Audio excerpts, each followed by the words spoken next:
I'm sorry, all you ladies out there, but this is the only woman for me. Hi Kris, it's lovely to be here. I'm in London, in my flat, stuck like everyone else.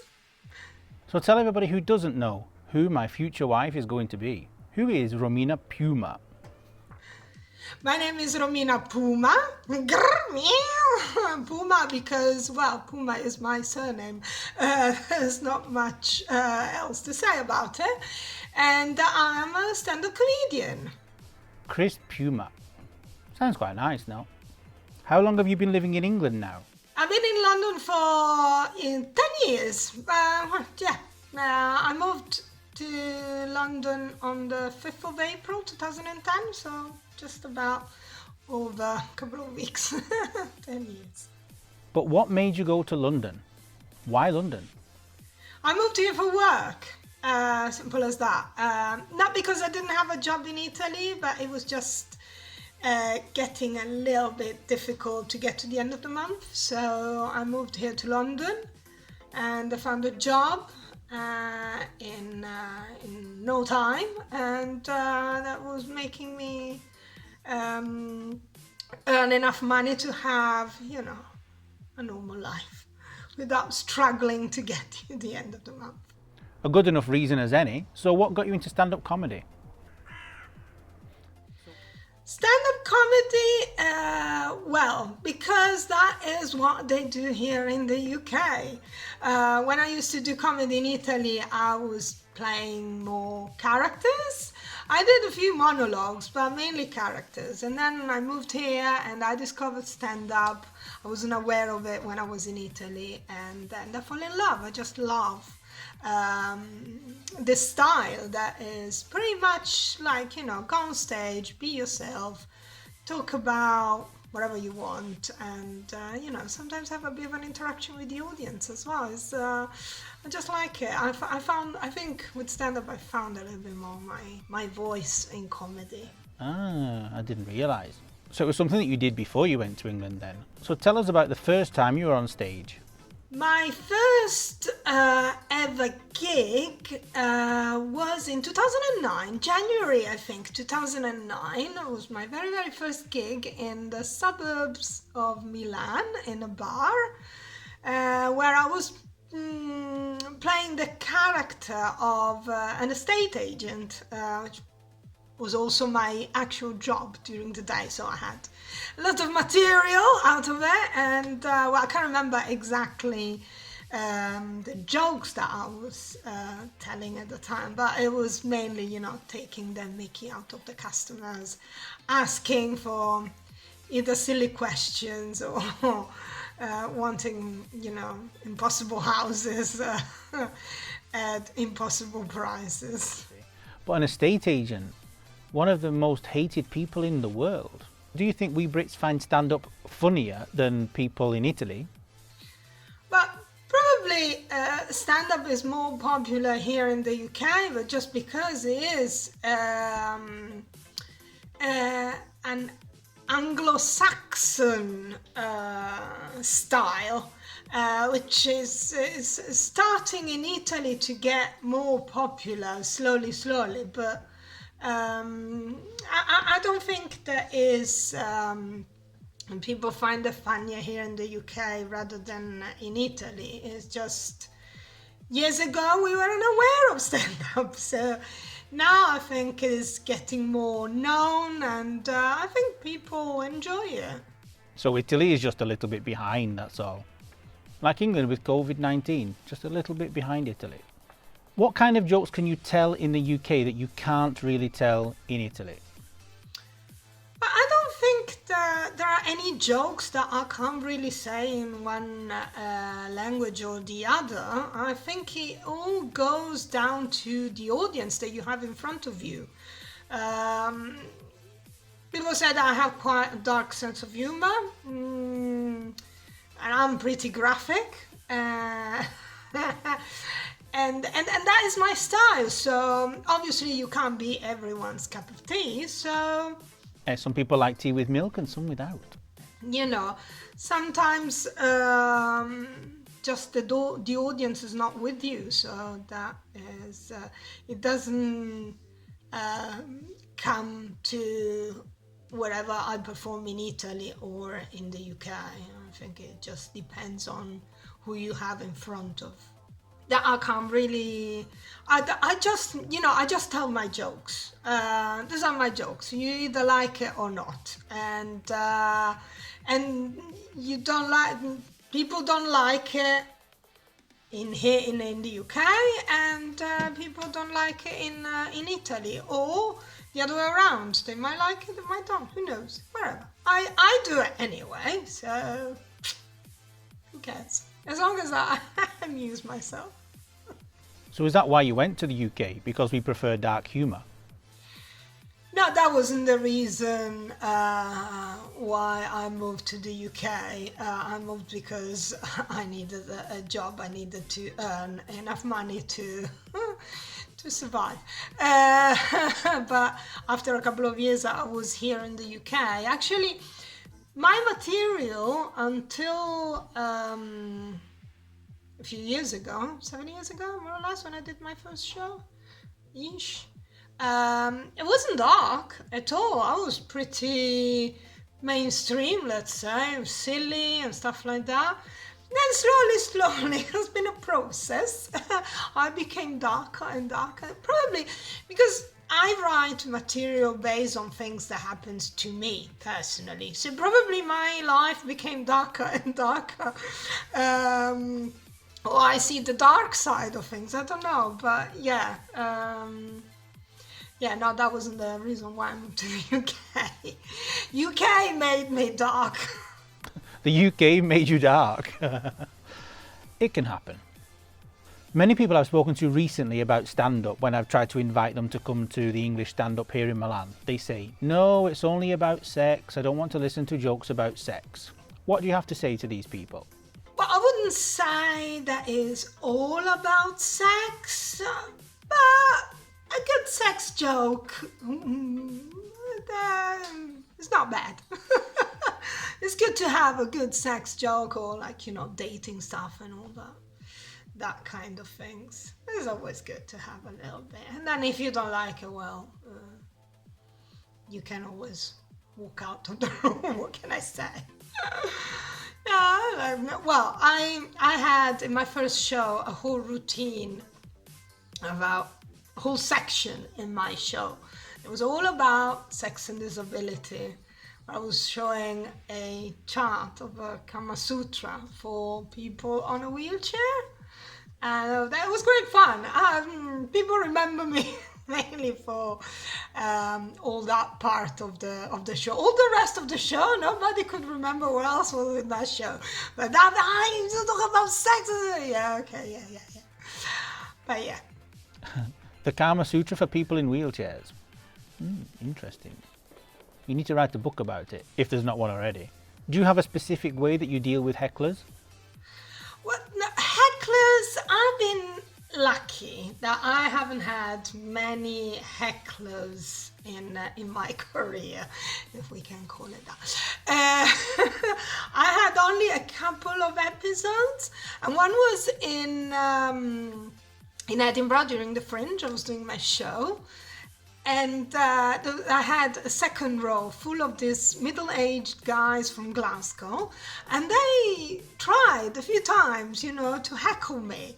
But, as I said, they were from Glasgow. I couldn't understand a word.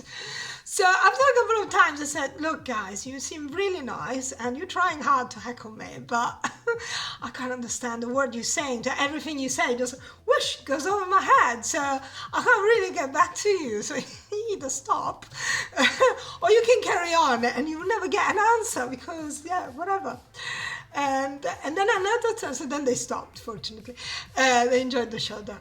Then another time I was doing this open mic gig, and obviously it was full of comedians.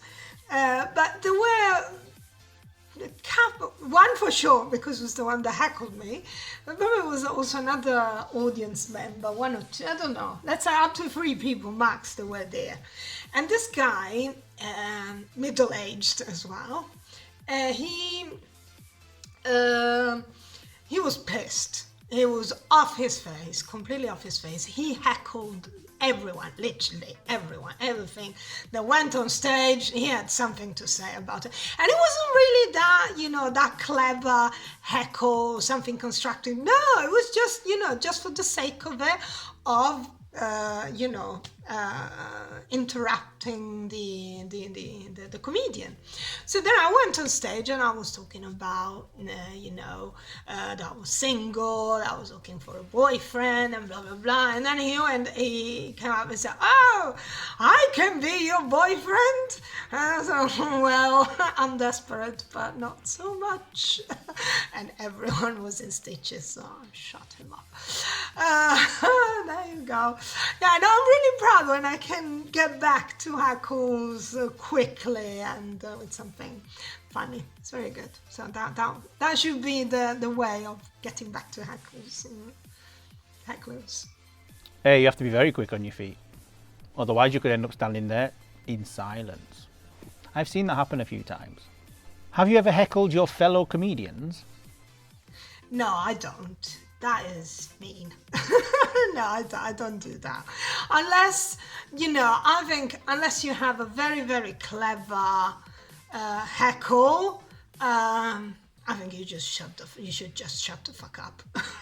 That's what I think. No, I would never heckle a fellow comedian. Go on, tell me, which comedian that you know is the worst?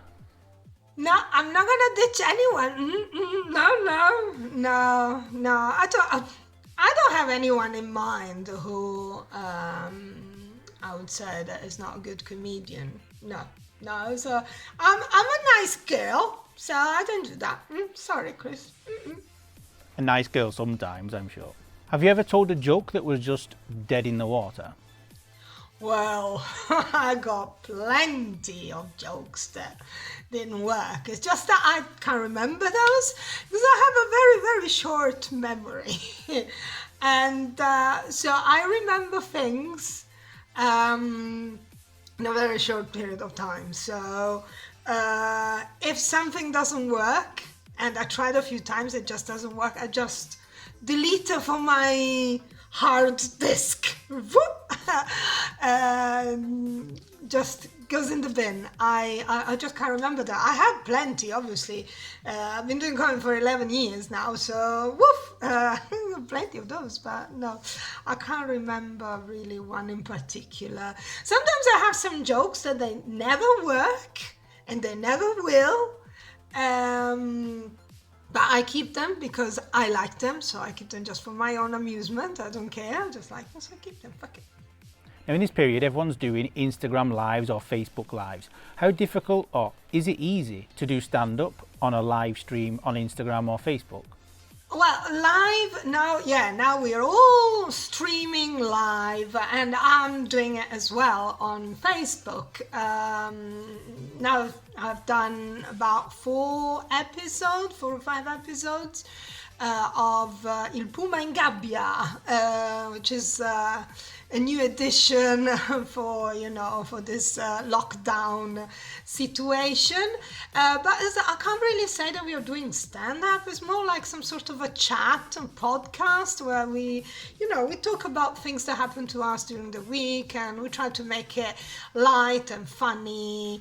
But we don't really prepare like jokes just to tell jokes. We just improvise it. So we keep it very fresh and improvised. And but I think to do a proper stand-up set, live stream, is a bit hard because, first of all, if you do a live stream, you can't see the audience and you can't hear the audience, apart from when they put likes, thumbs up, and hearts and stuff like that.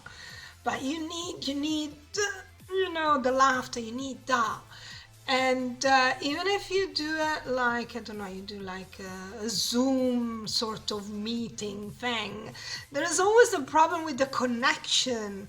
And as everyone knows, comedy is based on timing. You need, when you tell a joke, you need the timing for it. And if you are in the middle of your joke, about to go into the punchline, and the connection goes freeze, the jokes goes tits up.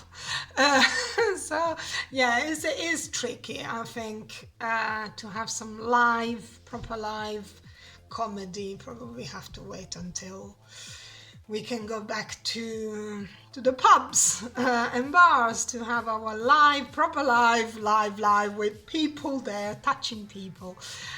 We have to wait for that time. On Instagram, I noticed you posted you dancing to Wannabe by the Spice Girls. And underneath, I noticed that the hashtag muscular dystrophy was there. Do you do this to make people aware of the disease? Yes, I do this dance routines. I do it for fun because I love dancing. I do it to lose weight, to keep myself fit. And actually, I started everything more or less when the lockdown started, about 3 weeks ago. And I lost already 3.5 kilos. So, yay, winning. And I use the hashtag muscular dystrophy, dancing with muscular dystrophy. Yes, to raise awareness about the condition, and also to, to be a little bit positive, like, to show people that, even if we are locked in the house, you can still keep yourself fit, and also to make people aware that watching that it's not that I'm a terrible dancer, it's just that because of my condition, I'm not very coordinated. I'm a bit, what? I'm trying hard, but I love jive and the kicks and flicks. I just can't do them. So I laugh at myself when I watch it back. So I do it also for my own amusement. So I have fun watching them back. I say, oh my God, look at that. Because when I dance, in my head, I'm brilliant. I'm so smooth and, nice and everything. And then when I look, I say, that didn't go very well. But I post it anyway for fun, to have a laugh. And to raise awareness about the condition and also to inspire a little bit people to, do something, get up and move and dance. And fortunately, with this lockdown thing, there is so much stuff available on the internet for free. Yeah! So great. I hope they carry on after the lockdown ends. Fingers crossed. Yeah, I don't think Pornhub will be free after lockdown. I think they'll probably go back to charging again. So what stage are you aiming for next? Where do you want to go? Well, the aim is always big. Then if I were able to achieve that is another matter. That would be nice, to go on the Live at the Apollo. That would be great. But I see that as a very, it's not going to happen. Very long, very distant dream. But it's good to have a dream. Then if it happens, great. If it doesn't, I was prepared for it. It wasn't going to happen. Always thinking positive. That's the Romina I love. So, now a little challenge for you. How many jokes can you tell us in 1 minute? No, hold on. 2 minutes, just because it's you. Well, what jokes can I possibly tell you in a minute or two? Well, I try, because I'm a storyteller, so it's hard to tell jokes in a short time. One-liners, because I'm not one-liner, so I'm going to try. Let me see. Oh dear, now you put me on the spot. Let's start with this. As you know, I have muscular dystrophy, and a few years ago, I had in my bucket list this challenge that I wanted to do the London Marathon. But obviously, being a wheelchair user, a powered wheelchair user, you can't do it with the powered wheelchair because it's a bit like cheating. So I found another way to do something, and I skydived. I loved it. It was my favorite thing. The freedom when you jump off the plane and you see that panorama is amazing. But the very, very best thing was I had an instructor attached to me and he couldn't escape. So this is one, I think already last minute or so. I forgot to start the timer. I don't know, come and see me when we go live again and I tell you my jokes. Or you can check me out on YouTube. There are a few videos here and there, so you can see what I do. And yeah, follow me wherever, and I hope to see you live again when I come back in Milan. I hope to see you, Kris, soon, fairly soon. And thank you so much for having me on your interview. Bye-bye. So that was Romina Puma. Go and check her out on the social medias listed below.